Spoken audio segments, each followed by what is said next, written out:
Welcome back to students. तो कैसे हैं आप? आज मैं आपके लिए लाया हूँ एसएसटी की 76 वर्कशीट जिसकी डेट है 23/1/21। बच्चों, आज हम पढ़ेंगे एसएसटी के पार्ट 2 भारत का भौतिक स्वरूप, जिसका हम पुनरावृत्ति कर रहे थे, जिसके हम क्या कर रहे थे, रिवीजन क्या कर रहे थे बच्चों, रिवीजन कर रहे थे हम चैप्टर 2 भारत का भौतिक स्वरूप। चलिए अब हम आते हैं क्वेश्चन के आंसरों पर। क्या है क्वेश्चन? फर्स्ट क्वेश्चन, दोआब क्या है? क्या है बच्चों दोआब? What is Doab? तो चलिए आंसर क्या है इसका? खुल जा सिम सिम। इसका आंसर है बच्चों दोआब। दो का अर्थ है दो तथा आव का अर्थ है जल, अर्थात दो नदियों के बीच के भूभाग को दोआब कहते हैं। मतलब बच्चों, जो दो नदियों के बीच के भूभाग को क्या कहते हैं? दोआब। जैसे एक ये नदी है, दूसरी ये नदी, इसके बीच के जो भूभाग को क्या कहते हैं? दोआब। क्या कहते हैं? दोआब। सेकंड क्वेश्चन, कौन सा महाद्वीप गोंडवाना लैंड का हिस्सा नहीं था? उत्तर अमेरिका, अफ्रीका, ऑस्ट्रेलिया, एशिया। देखो बच्चों, अफ्रीका नहीं था, ऑस्ट्रेलिया भी नहीं था, एशिया भी नहीं था, तो इसका आंसर क्या है? उत्तर अमेरिका। थर्ड क्वेश्चन क्या है कि डैश नदी भारतीय मरुस्थल की सबसे लंबी नदी है? इसका नाम है लूनी। हाँ बच्चों, जो लूनी नदी है वो भारतीय भारतीय मरुस्थल की सबसे लंबी नदी है। फोर्थ क्वेश्चन, सही या गलत? कवरत्ती लक्षद्वीप का प्रशासनिक मुख्यालय है। क्या ये सही है? आंसर लॉक किया जाए। यस, ये सही है। आज बच्चों मैं बहुत मस्ती के मूड में हूँ, तो इसका आंसर है सही। हाँ, कि जो कवरत्ती है वो लक्षद्वीप का एक प्रशासनिक मुख्यालय एक है। बच्चों, पेपर आने वाले, तो आप अपनी पढ़ाई शुरू कर दीजिए। पांचवा क्वेश्चन, उत्तरी सरकार क्या है? पूर्वी तटीय मैदान के उत्तरी भाग को उत्तरी सरकार कहते हैं। पूर्वी तटीय मैदान के उत्तरी भाग को उत्तरी सरकार कहते हैं। छठा, सहायक नदी और जल वितरिका में क्या अंतर है? एक सहायक नदी और एक जल वितरिका में क्या अंतर है? पहले आते सहायक नदी। उस नदी को क्या कहा जाता है सागर या झील में गिरने के बजाय किसी दूसरी नदी में मिलती है। हाँ बच्चों देखो, सहायक नदी का मतलब होता है उस नदी को कहा जाता है जिसमें कोई सागर या झील गिरने के बजाय, वो नीचे गिरने के बजाय किसी और अन्य नदी में जाकर क्या हो जाती है? मिल जाती है। क्या हो जाती है? मिल जाती है। उसे क्या कहते हैं? सहायक नदी। जल वितरिका किसे कहते हैं? नदी निचले भाग में ढाल कम होने के कारण नदी की गति तथा शक्ति कम हो जाती है और नदी मार्ग में गाद के जमाव के कारण नदी कई भागों में बांटी जाती है। इन्हें जल वितरिका कहते हैं। क्वेश्चन नंबर 7, मध्य उच्च भूमि संक्षिप्त टिप्पणी दीजिए। मध्य उच्च भूमि। फर्स्ट, प्रायद्वीपीय पठार के उत्तरी भाग के मध्य उच्च भूमि कहते हैं। यह भाग नर्मदा नदी के उत्तर में स्थित है। यह भाग पश्चिम में चौड़ा तथा पूर्व में सकरा है। यह भाग कठोर आग्नेय और अवसादी शैलों का बना होता है। आठवां क्वेश्चन, भारत के मैदान का क्या करना है? 2 मिनट बच्चों। भारत के मैदान का वर्णन करना है हमें।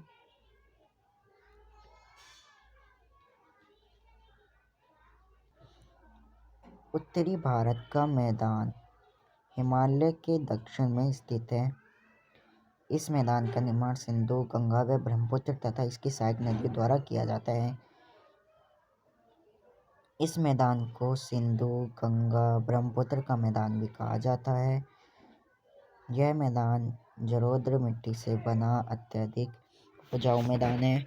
पाँचवा है उपजाऊ मिट्टी। पर्याप्त जल की उपलब्धता और अनुकूल जलवायु के कारण यहाँ घनी आबादी बसी हुई है। इस मैदान को 3 भागों में बांटा गया है: सिंधु का मैदान, गंगा का मैदान और ब्रह्मपुत्र का मैदान। क्वेश्चन नंबर 9, भारत का प्रत्येक क्षेत्र एक दूसरे को पूरा करता है और देश को प्राकृतिक संसाधनों में समृद्ध बनाता है। 5 उदाहरणों के साथ इस कथन का नियोजित ठहराइए। उत्तर ए पहला है, भारत के उत्तर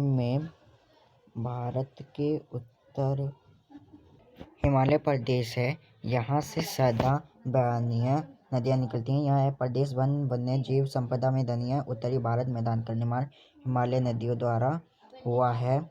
यह मैदान जलोढ़ मिट्टी से बना कृषि अत्यधिक उपयुक्त है। प्रायद्वीपीय पठार खनिज संपदा से धनी है। इसे स्टोन हाउस ऑफ मिनरल्स कहा जाता है। प्रायद्वीपीय पठार खनिज संपदा में धनी है। इसे स्टोर हाउस ऑफ मिनरल्स कहा जाता है। थाल के मरुस्थल में अधातु खनिजों का अजैव भाग घर कहा जाता है। 5वां क्या है ये? इधर बच्चों इधर 3rd है, 4th है, इधर बच्चों 5वां आएगा, गलती से आ गई है बच्चों। इधर इसको कट करके 5वां लिख लेना। ये 5वां पार्ट है, ऐसे लिखना बच्चों।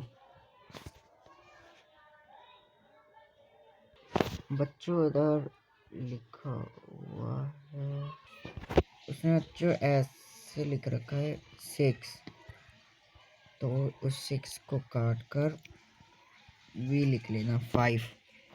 ठीक है, जो मिसप्रिंट हो गया वो 5 है, ना कि वो 6 है, वो गलती से आ गया। ठीक बच्चों, तो चलिए शुरू करते हैं। तटीय मैदान कृषि, मछली पालन तथा समुद्री व्यवहार के लिए महत्वपूर्ण है। अपना 10वां क्वेश्चन क्या कहता है? 10वां क्वेश्चन स्रोत आधारित प्रश्न है। मुंबई बच्चों, इसमें स्रोत आधारित का मतलब कि इधर दे रखा है, ये आपको ये अनुच्छेद दे रखा है, इस अनुच्छेद को पढ़ना है। तो ये आपको पढ़ना है, ये यहाँ तक है, ये आपको पढ़ना जरूरी है बच्चों। ठीक, मेरे पास टाइम कम है तो मैं पढ़ नहीं पा रहा हूँ, तो ये आपको पढ़ना है। और यहीं से आपको क्या देने हैं, 1 2 4, इन 4 के आंसर देने हैं बच्चों आपको। ठीक, तो चलिए चलते हैं।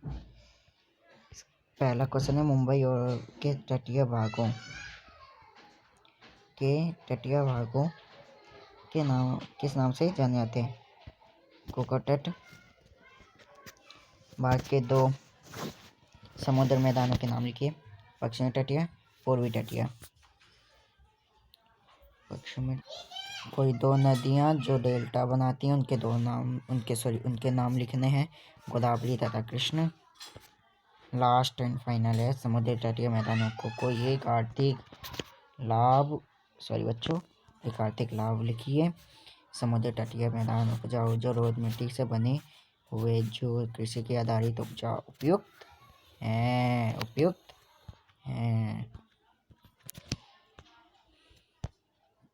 तो बच्चों, आज की हमारी वर्कशीट होती है यहीं फिनिश्ड। और ये आई है हमारी वर्कशीट DOE की तरफ से, डायरेक्टेड एजुकेशन। बच्चों, ये आई है DOE, डायरेक्टेड ऑफ एजुकेशन। ये वर्कशीट आज की हमारी ख़त्म होती है बच्चों। इंग्लिश की थी हमारी आज की ये वर्कशीट 76 जो कि हमने एक फिनिश कर दिया। आपको इसको अपनी कॉपी में लिखना है। तो चलिए बच्चों,